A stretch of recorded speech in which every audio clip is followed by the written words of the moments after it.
Okay, today I will be changing the oil on my 2013 LR4.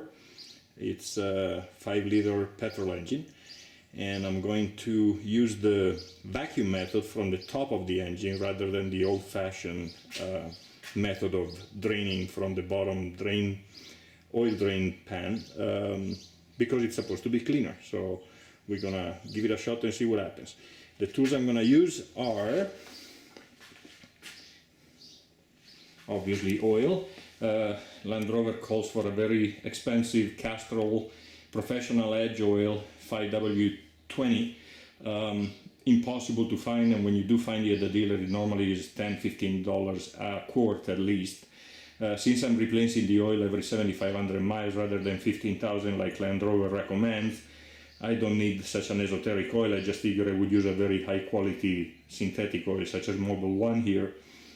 Same grade. I find it at Costco sometimes on sale for about $4 or $5 a quart, which is a very good price for a full synthetic. So I'm gonna use Mobil 1 5W20 today. Oil funnel obviously helps. The 15 flute oil wrench I bought on Amazon for about $7. It's a 90 millimeters with a 3/8 inch socket here for the wrench that you see behind it. About $7. I think 90 millimeters is just about perfect for the size of the oil filter cap that is in our engine. Okay, then obviously a bucket with some rags for the mess, and here is the pump that I'm going to use to vacuum the oil out of the engine. It's a Mighty Vac model MV7201 that I bought on Amazon again for about $80 or $90 I think. It looks very messy with all these wires, but we're really just going to use one to vacuum the oil out. The capacity of the pump is about 9 liters.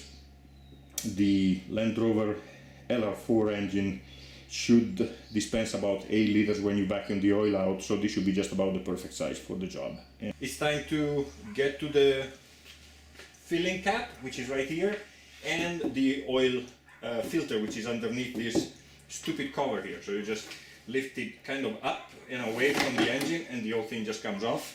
See these two openings right here are gonna intersect with those two grommets at the bottom when you put it back, and then they're gonna lock into these two little studs over here. Here's a view of the oil cap, oil filter cap or housing, which we're gonna have to remove, that greenish grayish looking round thing over there. And then on this other side, of course, it is the fill cap, which in our instance is also the vacuum cap. We're going to vacuum the oil out of that same cap over there. Now the shop manual says before we vacuum the oil out, we should open up the filter cover about 4 full turns to allow whatever oil is contained in the filter to drain into the oil pan. So let's do that right now. I'm using a torque wrench. You don't have to, but it would be better to do so, because when you tighten it, you're supposed to tighten it at 25 Newton meters, which is about 18 or 19 pound-feet of torque when you put it back. But to unscrew it right now, I'm also using an extension, because otherwise I wouldn't be able to apply a lot of force of it. Like I said, this is a 90 millimeter. It's got a little bit of a play. Maybe 89 millimeters would be better, but this should do just fine. So we're gonna turn it counterclockwise to release it. Alright, so we're going to turn it once, 2, 3, 4 times, and we're going to leave it here. Here's a closer view of the pump that I purchased at Amazon. It's got a manual pump, of course. This is the hose we're going to use, which is the largest of the kit that comes with the pump itself. It's got this fitting, which is pretty cool, because this side is going to interface exactly with the little drain tube coming out from the engine, and this larger side over here is the one where the tube that drains the oil and brings it into this container is going to connect to. So all we need to do is open up the oil cap over here, connect the end of this fitting, rubber fitting over here, to the drain tube that's in the middle of the cap. I'm going to show you in a second, and then pump away. This is the pressure relief valve on top of the pump, which obviously this is open, but it always needs to be closed when you're vacuuming oil out. And this is the evacuate/dispense switch.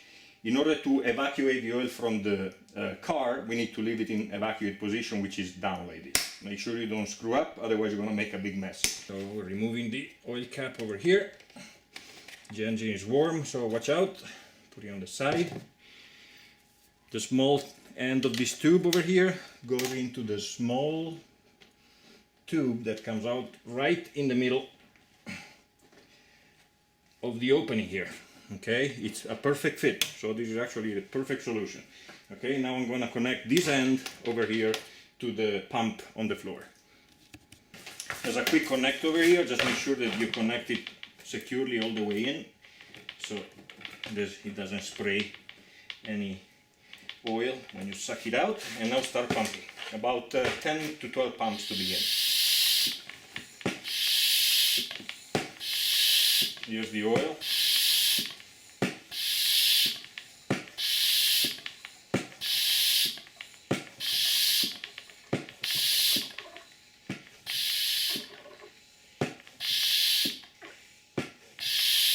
And the oil is going to continue flowing. It should take about 10 minutes to drain it completely. And that should be about it. All of the 8 liters or so of oil, or 8 quarts, a little over 8 quarts of oil that were in the engine are now inside this tank. We can disconnect the hose from the engine, and we're done draining the oil. Now we're going to fill it. First we're going to take care of the oil filter though. Alright, now we're going to finish taking out the oil filter and the housing that contains the little cartridge. Now it's loose enough to unscrew by hand.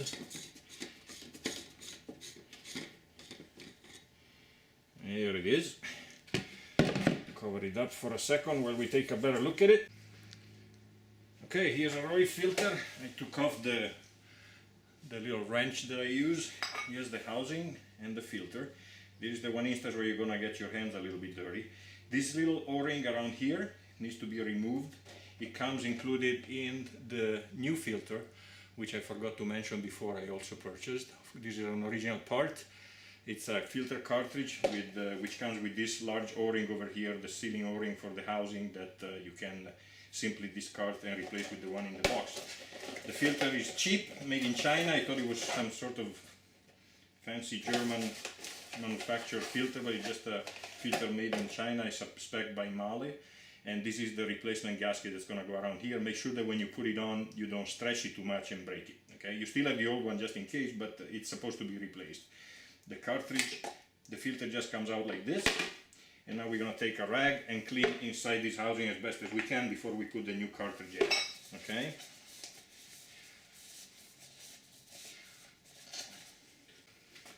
Okay, so take a small screwdriver to pry the old O-rings out. And this, and discard it. Put the new one in carefully. And this, and then insert the filter in. Only goes in one way until it's kind of secure in its base. Take some fresh motor oil and just use it to lightly oil the outside gasket here with the threads, and the two smaller gaskets on the bottom of the filter so that they go in nicely. We can hand tighten it as far as it will go.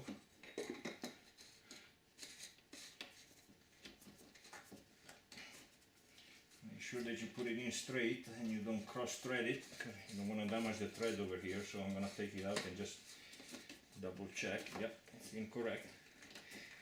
Okay, now we're going to tighten it using our wrench and our torque wrench.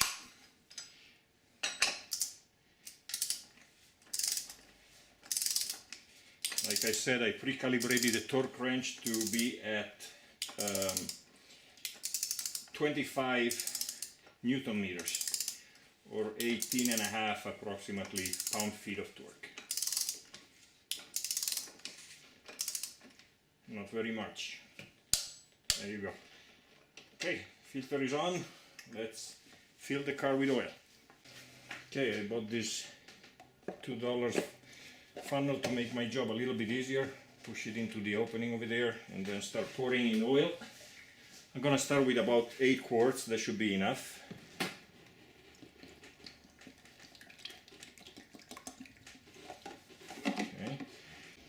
Okay, so that's 8 quarts of Mobil 1 inside the car. It should be fairly close to the 8 liters that Land Rover recommends for refills. We might be a little bit short because 8 quarts are not quite 8 liters, nearly so, but not quite. Since there is no longer a dipstick in this car, the only way to check the level before we start the engine is to check the digital gauge, which is inside the instrument cluster. So let's go in the car. That's probably going to be the hardest part of the job, figuring out the stupid digital gauge.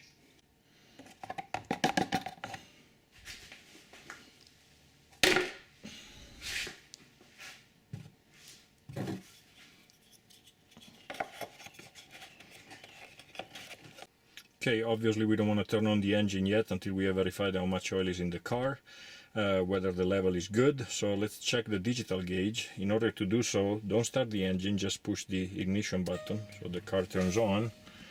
Gonna give me some messages that my hoodie open, I'm sure, and then I'm going to be able to press this button over here with the engine off and enter the menu. As soon as that hood open disappear. Okay, now we go down to service menu. See if we can get a little closer look here. Service menu, press OK. Oil level display, down, press OK. And it actually looks like we're perfect. So we don't need to add any oil and we can just start the engine and verify that there are no leaks and we're done.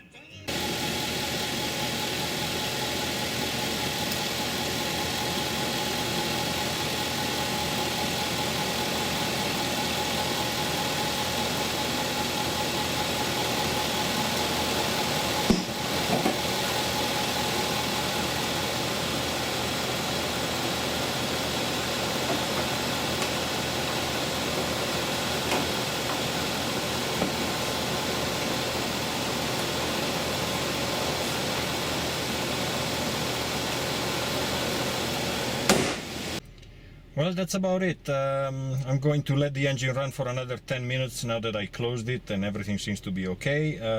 Then let it rest for about 15-20 minutes, come and check the oil level one more time to make sure.